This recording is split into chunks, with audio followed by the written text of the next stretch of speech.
World B day मनाया गया। यानी एक ऐसा दिन जो हमें याद दिलाता है कि शहद सिर्फ मिठास नहीं, बल्कि सेहत, स्वरोजगार और आत्मनिर्भरता की मिसाल भी है। पिछले 11 वर्षों में मधुमक्खी पालन में भारत में एक स्वीट रिवॉल्यूशन हुआ है। आज से 10-11 साल पहले भारत में शहद उत्पादन एक साल में करीब 70-75 हजार मैट्रिक टन होता था। आज ये बढ़कर करीब करीब 1.25 लाख मैट्रिक टन के आसपास हो गया है। यानी शहद उत्पादन में करीब 60% की बढ़ोतरी हुई है। हम हनी प्रोडक्शन और एक्सपोर्ट में दुनिया के अग्रणी देशों में आ चुके हैं। साथियों, इस पॉजिटिव इम्पैक्ट में राष्ट्रीय मधुमक्खी पालन और शहद मिशन की बड़ी भूमिका है। इसके तहत मधुमक्खी पालन से जुड़े हजारों किसानों को ट्रेनिंग दी गई, उपकरण दिए गए और बाजार तक उनकी सीधी पहुंच बनाई गई।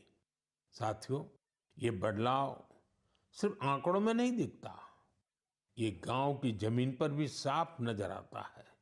छत्तीसगढ़ के कोरिया जिले का एक उदाहरण है।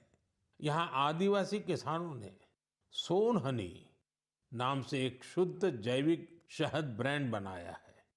आज वह शहद जैम समेत अनेक ऑनलाइन पोर्टल पर बिक रहा है। यानी गांव की मेहनत अब ग्लोबल हो रही है। इसी तरह उत्तर प्रदेश, गुजरात, जम्मू कश्मीर, पश्चिम बंगाल और अरुणाचल प्रदेश में हजारों महिलाएं और युवा अब हनी उद्यमी बन चुके हैं। साथियों, और अब शहद की केवल मात्रा नहीं, उसकी शुद्धता पर भी काम हो रहा है। कुछ स्टार्टअप अब एआई और डिजिटल टेक्नोलॉजी से शहद की गुणवत्ता को प्रमाणित कर रहे हैं। आप अगली बार जब भी शहद खरीदें तो इन हनी उद्यमियों द्वारा बनाए गए शहद को जरूर आजमाएं।